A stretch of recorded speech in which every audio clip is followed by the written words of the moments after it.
It is week 2 of the Tachyon Draft League, and your Ontario Place Serene Grace are 1-0 going into week 2. We have a logo now. We also learned that the Tachyon Draft League is named after the Umamusume character, so you'll see something about that coming up in another week. Week 2, we are facing off against Ursaluna-Bloodmoon and friends of the Quebec Quagsires, piloted by Bunny. This is a very scary draft with a lot of big threats, mainly Ursaluna-Bloodmoon, but also Farigiraf as another high point, high value threat. Other big trick room threats like Gallade, Fletchinder to an extent, and Araquanid, Jolteon as a very strong threat, and Frostlass as a fast haze user. The main threats that I was indexing into this week were the Trick Room off of Farig, the Haze from Frostlass, and then I also was concerned about Mirror Herb on Gallade, or possibly Mabistiff or Jolteon, and of course Ursaluna-Bloodmoon just being a big offensive threat. The only Intimidates that he had were on Mabistiff, but that's still threatening enough. So my main ideas were to try to do something against Klefki, who's going to come in and try to set screens or try to switcheroo an ability shield onto a Slaking. So my concern was if I brought Slaking, then it would get the ability shield switched onto it right away and it would be useless. Farig would be a good user of Mental Herb, so I would have to knock it off before taunting it in order for taunt to be effective. But otherwise, the main threats were just trying to get Ursaluna-Bloodmoon to be a minimized threat, and then trying to do something about Klefki.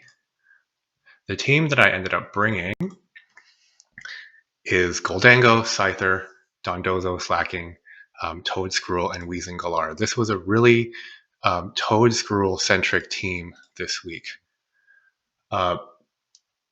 First, let's talk about Weezing, who facilitates the Toedscruel and the Slaking modes. Weezing was set at 96 speed to outspeed Klefki with its Prankster. Without Prankster. And then I gave it maximum special attack and overheat so that it would have a 68.75% chance of killing Klefki with no bulk with overheat. And that was my main plan against Klefki, just to lead Weezing, assume that it's not going to have any speed because it's just going to be prankstering, and then kill it right away with overheat. Weezing was going to die to Bloodmoon anyway, so I didn't try to worry about that. And then I gave it Terra Dark just to discourage Farig from killing it with Psychic, but knowing that that was still always going to be a real threat.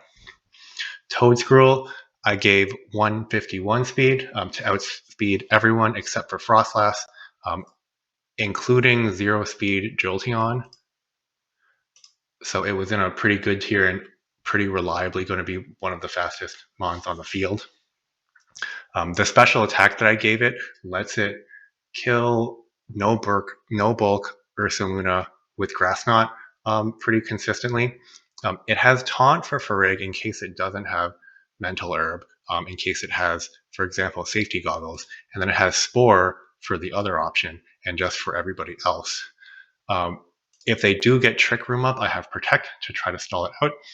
And then because I'm weak to Ice and they have Ice threats like Frostlass, I gave it Terra Ice so that it can resist Ice, but I also wanted to stay neutral to Electric, so I couldn't give it Water.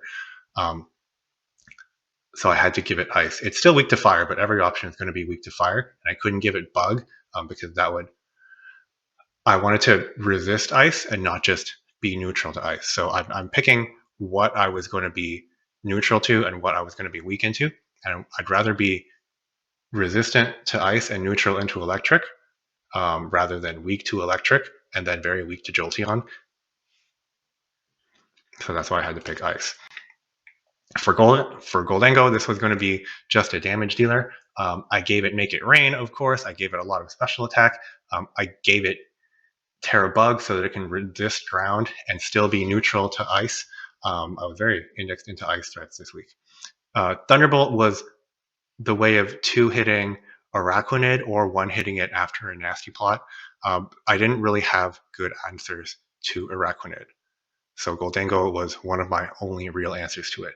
I needed Metal Coat on it because it was either Metal Coat or it was Life Orb. And Metal Coat is enough to kill Gallade in one hit with a +2 Make It Rain.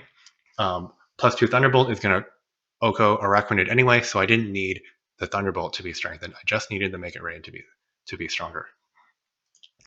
It has no good way of underspeeding anything unless I give it Iron Ball, including with Room Service, so it still doesn't underspeed Ursaluna after Room Service, so I just had to keep it as min speed and put the rest into bulk.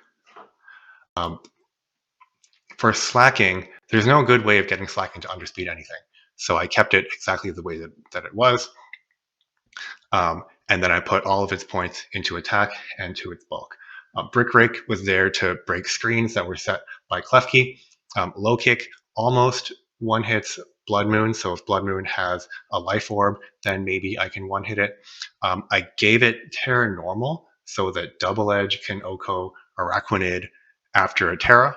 So that was one of my 2 answers to Araquanid, the other one just being Thunderbolt. It doesn't need Terra to Oko Gallade, so and it doesn't need to resist anything really in particular. You can never Oko Farig even after a Terra anyway, so I was never concerned about that. And then I needed the Assault Vest so that I can survive a Blood Moon hit, otherwise I will die to every Blood Moon hit in one shot. I put a lot of effort into Dondozo. Here it underspeeds everything after a curse. So it'll underspeed Blood Moon, it'll underspeed everything that's on the field.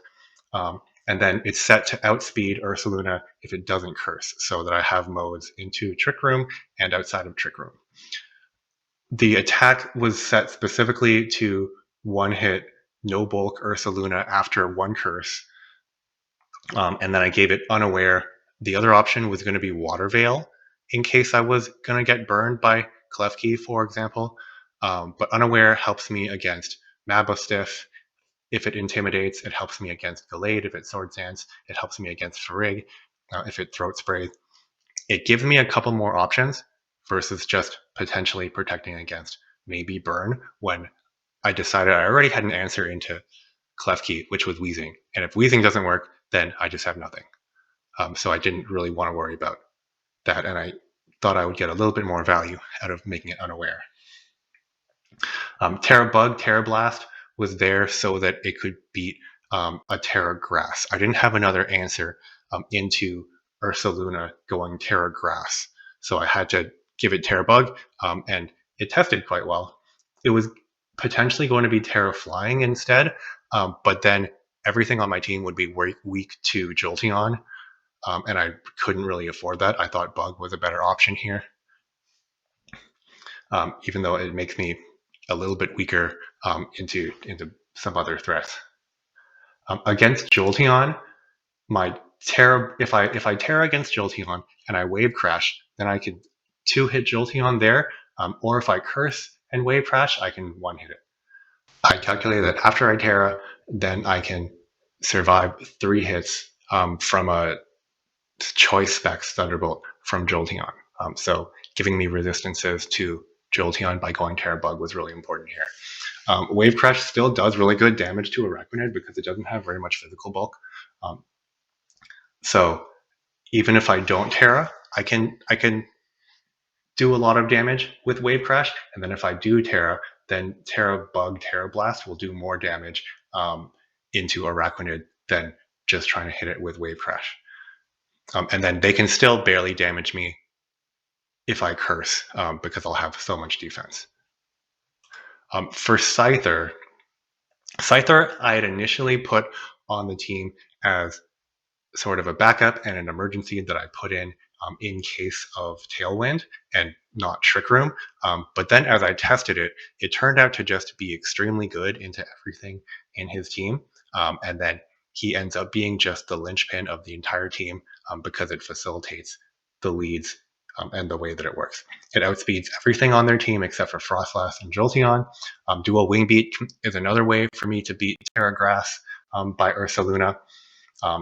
And then the last minute change that I put in was EVing him and taking away a little bit from attack and putting it into the special bulk and the HP so that I have a 12.5% chance of being killed by a max special attack Blood Moon.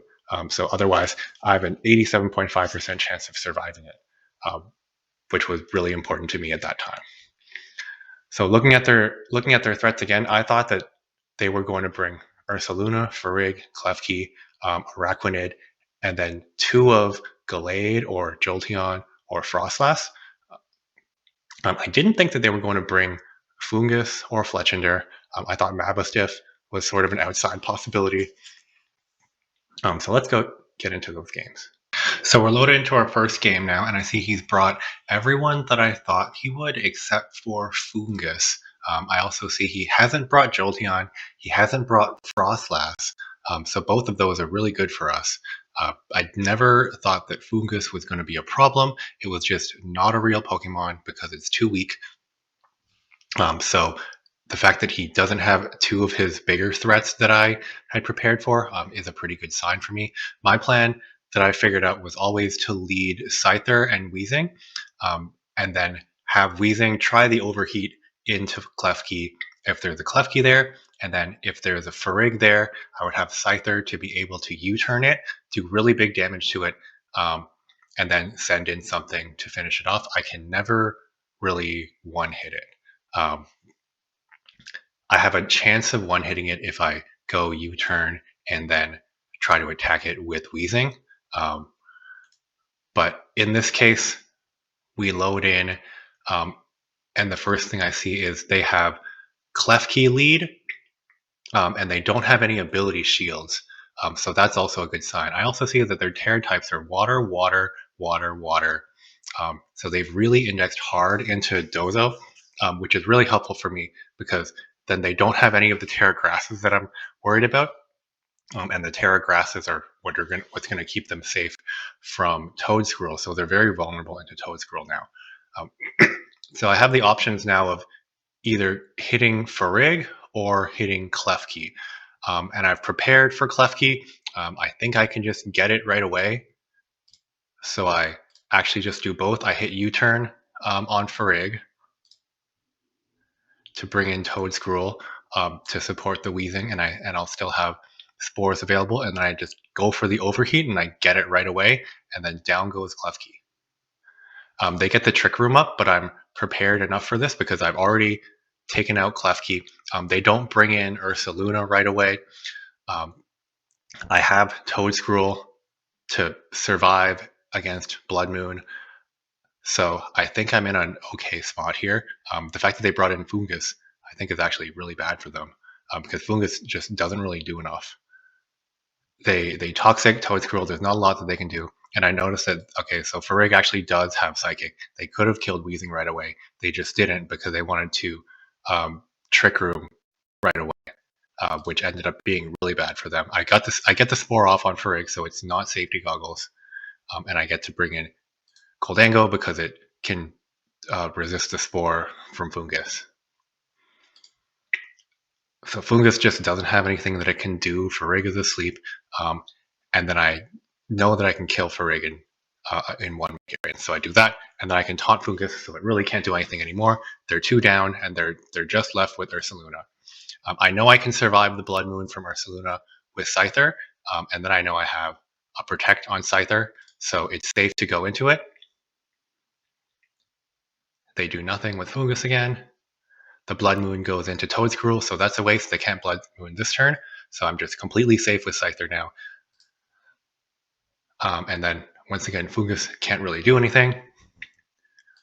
The fact that Gholdengo here survives Earth Power is really weird, because that shows me that Ursaluna has to be aggressively weak to be able to not kill Gholdengo.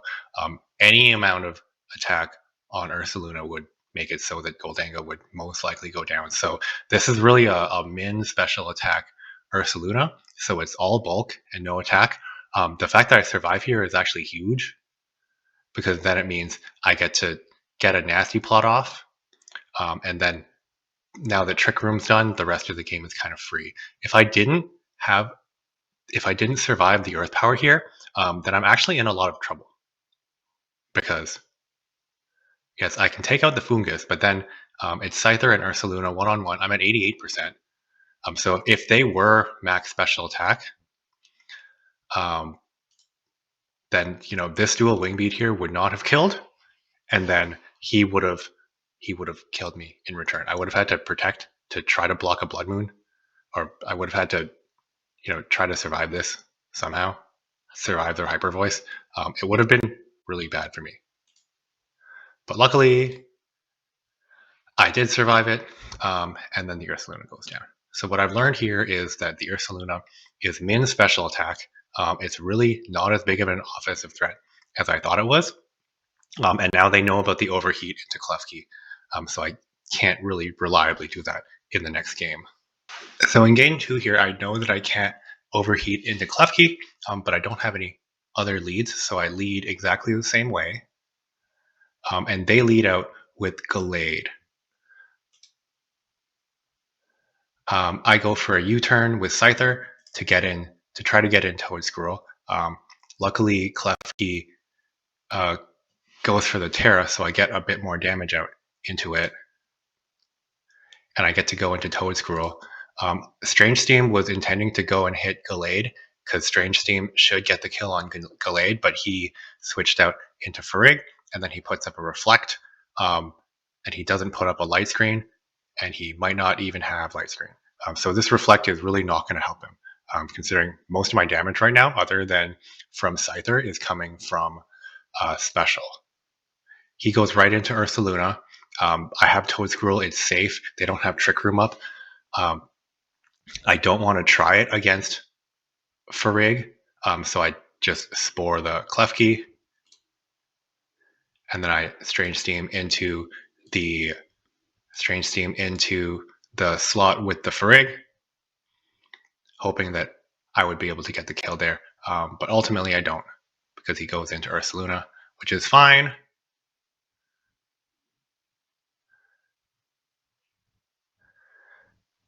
Because they still have no control of the speed here. And since I'm the fastest thing on the field, then I know I get the kill on Ursaluna with Grass Knot anyway. So this is a very high bulk Ursaluna, but I've already put enough damage on it that I think I can reliably get it, and I do. And then I put some more damage onto Klefki. And to a large extent now, it's just over. There's nothing that they can do. I have speed control still. I get the Spore off. Strange Steam is going to kill, but they have Sash, so that's okay. And then he goes for the Misty Terrain. And I guess their plan here was to have Misty Terrain as their one answer to Toedscruel, or to Weezing with Poisoning. But that is just too late for them, because I'm still faster. I know I don't actually get the kill onto Klefki with Grass Knot, actually, because Klefki is just so light. So I have to do it onto Gallade, and I have to Strange Steam the Klefki, and then he's left with just Farig. I didn't even realize what happened this turn, because I had two guys that were faster, and they could both do enough to try to get the kill. So I actually went for the Spore, and I didn't notice that the Misty Terrain was doing that until after. So that's the game. We take it 2-0. We lose not a single Pokemon in the second game, and just 2 in the first game. So we take it 6-0, and we're ending up 2-0 in the league after week 2.